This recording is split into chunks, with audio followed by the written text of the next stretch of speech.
우리 인생의 목표는 마음의 성전을 짓는 것입니다. 눈에 보이는 성전이 아니라 마음의 성전. 그래서 고린도전서에도 사도 바울은 우리의 몸이 예수 그리스도께서 거하는 성령의 전이다라고 그렇게 말씀하죠. 주님은 우리의 마음의 성소, 가장 깊은 정중앙에 거하십니다. 영적인 눈을 뜨고 보면은 나는 내 마음의 이 성전이 얼마나 엉터리인가가 이렇게 보이게 돼요. 집에 여기저기 구멍이 나 있는 사람도 있을 것이고, 어떤 사람은 지붕이 다 날아가서 없고요. 또 판자라 됐는데 다 찌그러지고 쓰러져 가는 사람도 있고요. 어떤 사람은 비닐하우스에서 살고 있습니다. 그래서 요한계시록에 보면 저가 자신의 벌거벗은 모습을 보지 못하는도다라고 그런 말씀이 있잖아요. 그게 영적인 눈으로 보면 보이는 겁니다. 사단은요, 성전이 든든하게 지어져 있는 사람을 쉽게 건드리지 못합니다. 그래서 이제 성전을 짓기 시작한 사람들이나 거의 다 지어가는 사람들, 무슨 뭐 그런 사람들을 딱 보면은 성경 공부나 예배나 말씀 공부를 방해하면서 어떻게든지 성전을 짓지 못하게 하는 거예요. 느헤미야는 페르시아의 그 술 따르는 관원이었어요. 이방 왕을. 그런데 소식을 들으니까 그 남아있는 이스라엘에 남아있는 자들이 핍박을 당하고 그 다음에 환난을 당하고 성전은 허물어졌고 성전 문이 불탔다 하는 그런 소식을 듣고 금식하며 기도하면서 도움을 하나님 앞에 구해서 바로 그 페르시아 왕의 도움을 받아서 총독으로 임명이 돼서 이제 예루살렘의 그 성전을 보수하러 이렇게 오게 된 거예요.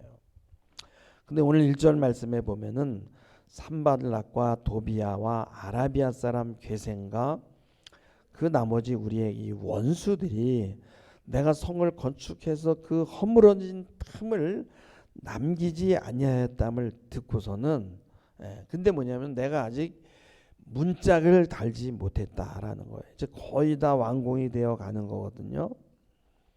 그리고 원수 사단이 급한 거예요.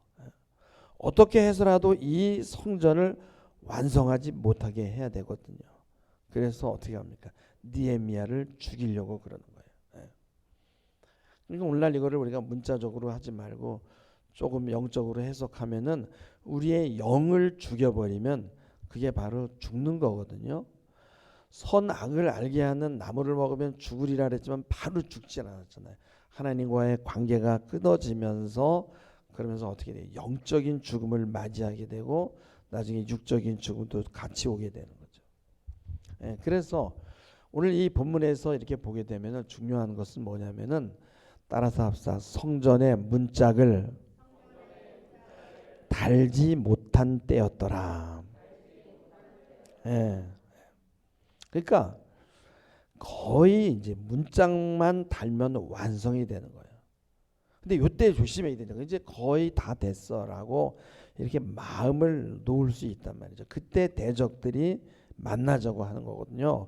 저희 친척이 용인에 있는 그런 여러분들 알만하면 다 대학교에 캠퍼스를 지었어요.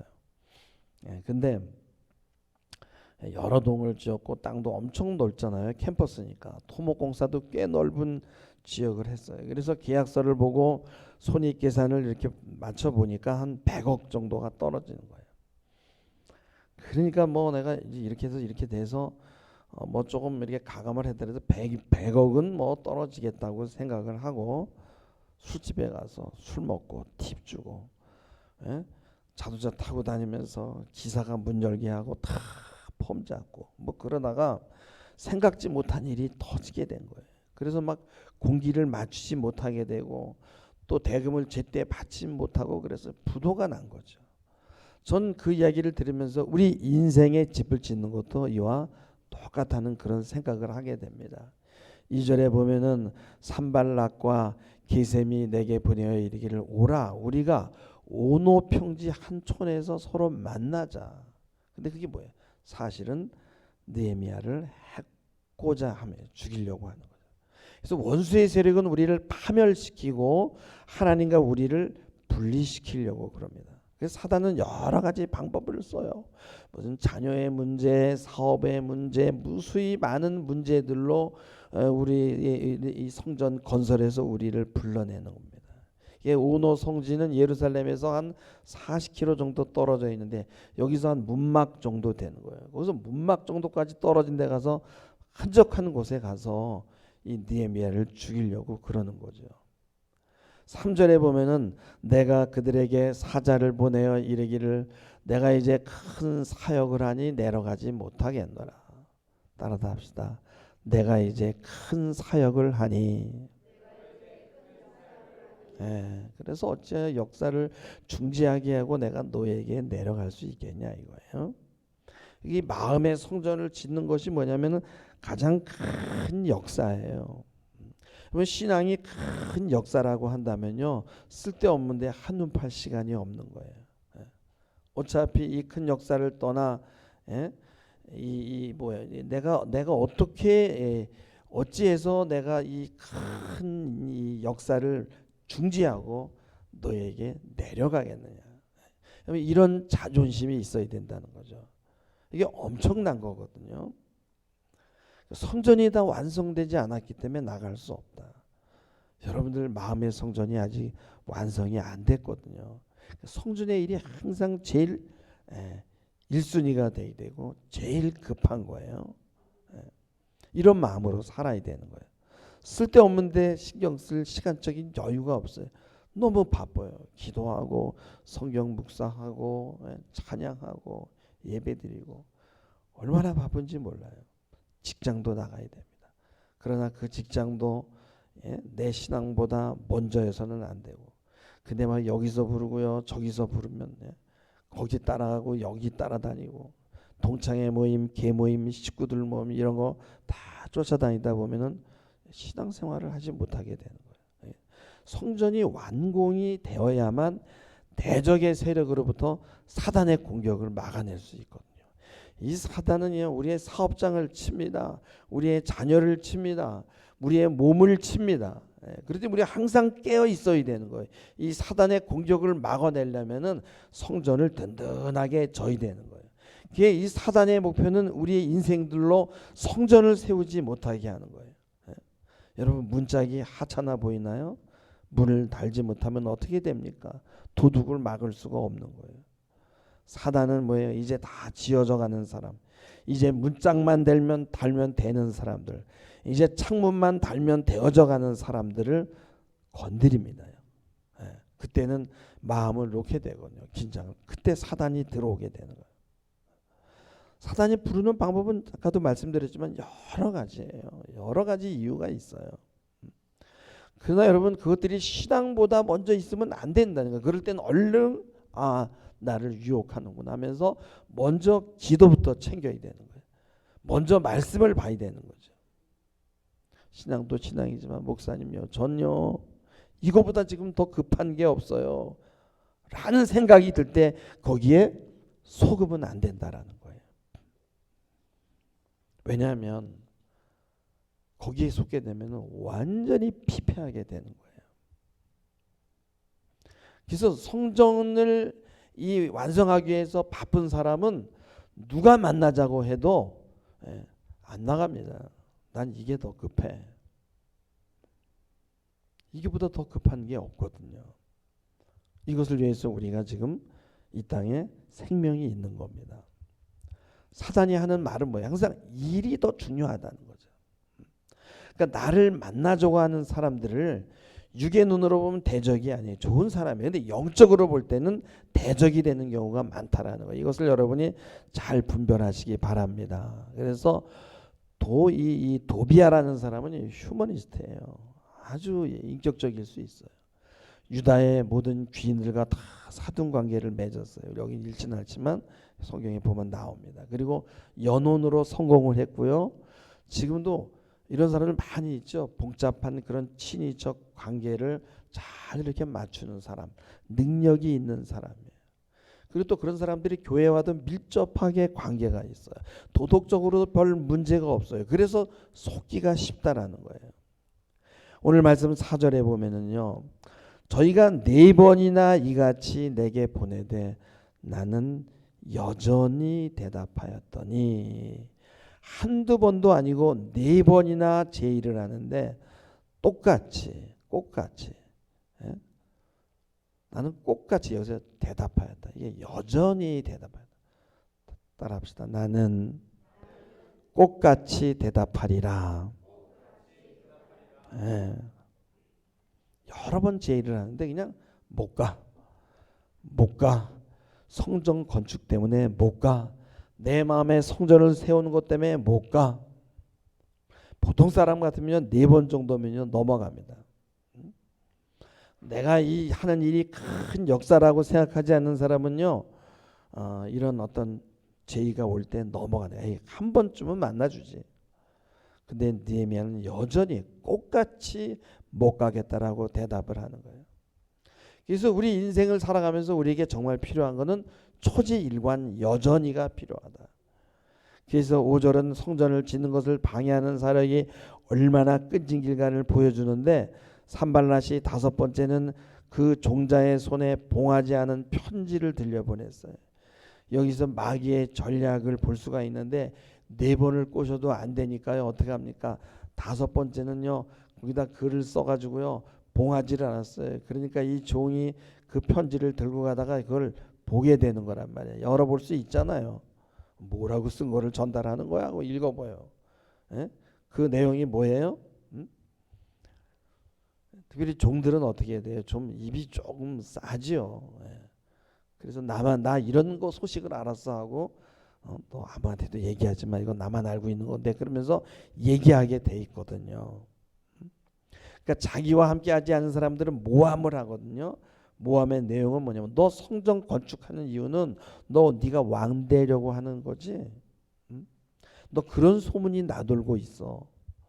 너 만약에 이런 소문이 너네 왕에게 들리면 어떻게 되겠니? 그러니까 와서 의논하자.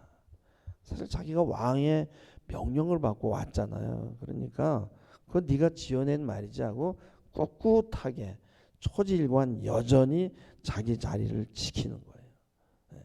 그래서 6절에 보면은 6절에 보면은 성을 건축한다 하나니 내가 그 말과 같이 왕이 되려 하는도다라고 하잖아요. 7절에 보면은 또 7절 읽어주시면 내가 선지자를 세워서 예루살렘에서 너를 들어 선전하기를 유다의 왕이 있다게 하였으니 지금 이 말이 왕에게 들릴지라 그런즉 너는 이제 와라 함께 의논하자라는 거예요.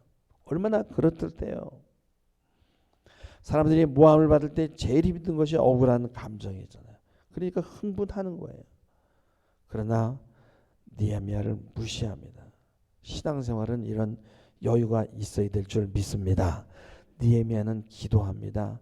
9절에 보면은 이는 그들이 다 우리를 두렵게 하고자 하여 말하기를 그들의 손이 피곤하여 역사를 중지하고 이루지 못하리라 함이라. 그래서 이 느헤미야가 기도합니다. 이제 내 손을 들어 힘있게 하옵소서라고 기도하는 겁니다.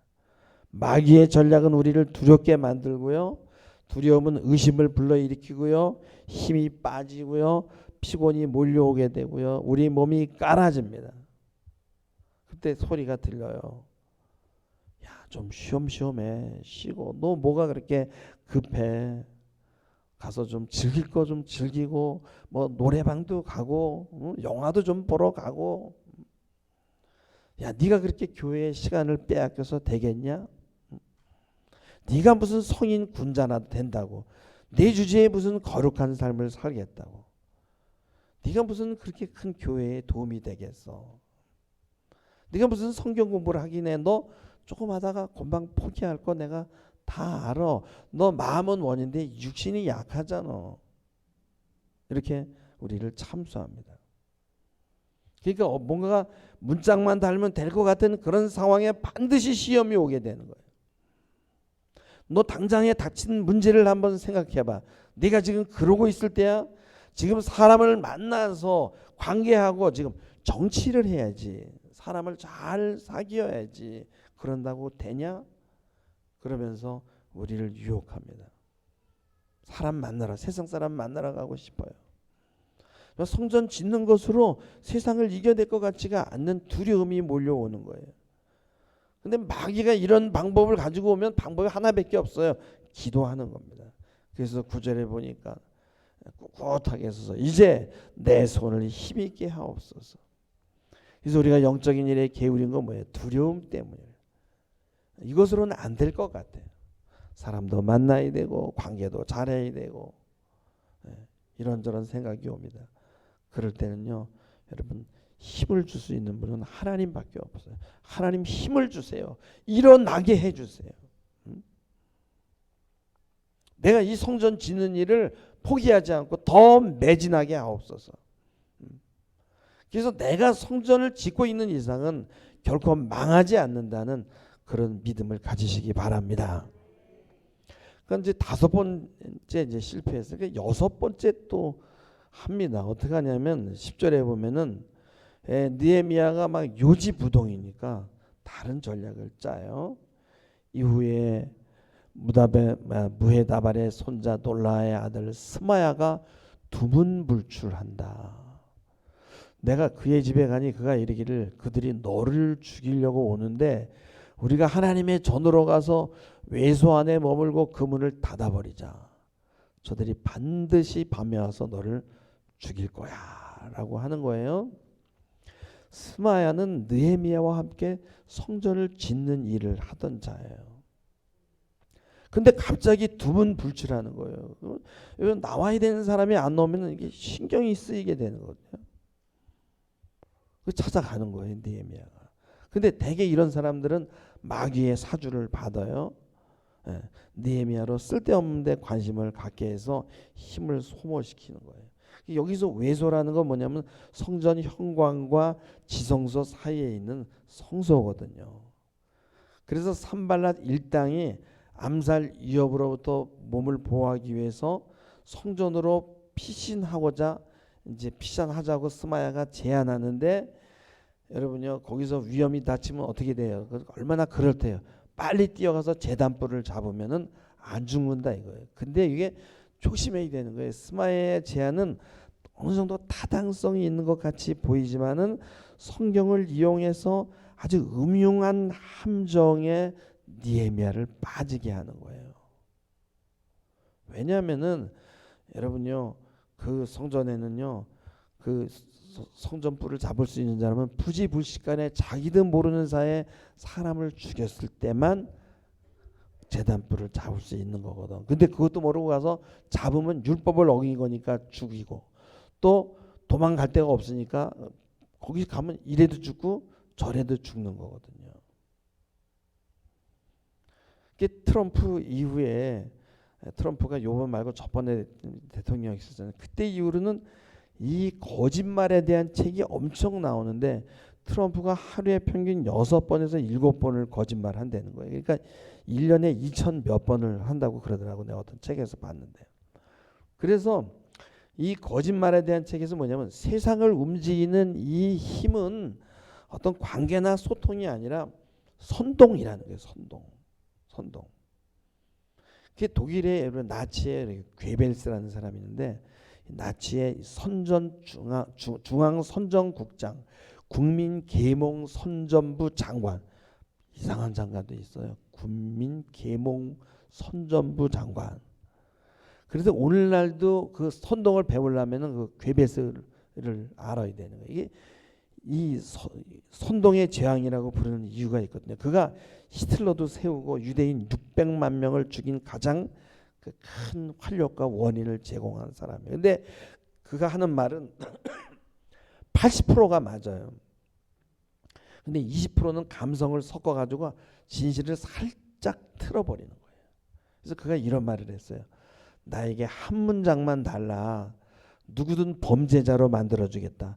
선동은 한 문장 한 줄로도 가능하지만 그것을 반박하려면 수십 장의 문서와 증거가 필요하다. 그리고 그것을 반박하려고 할 때 그 사람은 이미 선동을 당해 있다는 거예요. 그래서 작은 거짓말보다 큰 거짓말에 대중들은 속아 넘어간다. 그래서 거짓말도 100번 매일 하게 되면은 그것이 진실이 된다는 거예요. 그러니까 계속 또 하고 또 하고. 오늘 지금 6번째잖아요. 사단의 메시지는 아주 명료해요. 같은 메시지를 매일 반복합니다. 그래서 그 한나 아렌트라는 유대인 여자죠. 근데 그분이 전체주의 통치의 이상적인 신미는 확신에 찬 나치주의나 공산주의가 아니라 사실과 허구, 진실과 거짓을 더 이상 구분하지 못하는 사람들이라 그랬어요. 그 거짓말을 잘 분별해야 되는 거예요. 11절에 보면은 느헤미야가 내가 이르기를 나 같은 자가 어찌 도망해서 나 같은 몸이면 누가 외소에 들어가서 생명을 보존하겠느냐. 들어가지 않겠노라. 딱 알아본 거죠. 이게 음모라는 것을 알아본 겁니다. 그래서 12절에 보면은 깨달은즉 저는 하나님이 보내신 바가 아니라 도비야와 산발에게 뇌물을 받고 내게 이런 예언을 함이라라고 얘기해요. 피신하지 않겠다는 첫째 이유는 나 같은 자가 생명의 위협이 있다고 몸을 숨겨서 뭐 살아남겠어? 하나님이 지켜줘야지 하는 거예요. 아까도 말씀드렸지만은 성소는 지성소는 생명의 위험을 받을 때 피신하는 거지만은 그 의심 하나 가지고 거기에 들어가면은 재단불을 잡으면요 오히려 그로 인해서 더 죽음을 재촉하게 되는 거예요. 느헤미야가 살 수 있었던 것은 말씀을 정확하게 알았던 거예요. 말씀을 정확히 알았기 때문에 함정에 빠지지 않은 거예요. 그래서 말씀을 잘 분별하고 그래야지 만약에 대충 알면 넘어진다는 거죠.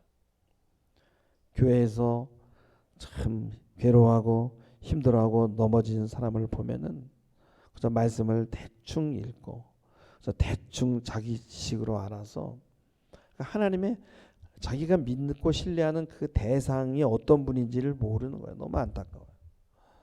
느헤미야는 기도하는 자니까 바로 직관적으로 스마와와 이야기하는 도중에 이 친구가 말씀을 뒤트는구나. 말씀을 빙자해서 사람을 올무에 넣으려고 하는구나. 거짓 선지자구나. 뇌물을 받았구나. 아는 거예요. 정신을 바짝 차리시기 바랍니다. 초지일관 여전함으로 말씀을 붙들고 신앙생활을 해야 돼요. 성전이 완공되는데 어떤 사람들은 수십 년이 걸려도 성전을 짓지를 못해요. 벽돌 하나 올려놓고 1년 걸리고 또 하나 올리고 끙끙 앓다가 그냥 넘어져 가지고요. 그냥 들어 누워 버리는 거예요. 여러분요. 시간은 제한되어 있는 겁니다. 일단요 여러분 성전이 완공이 되잖아요. 그러면 포즈가 딱 잡혀요. 내가요 똑바로 서면요.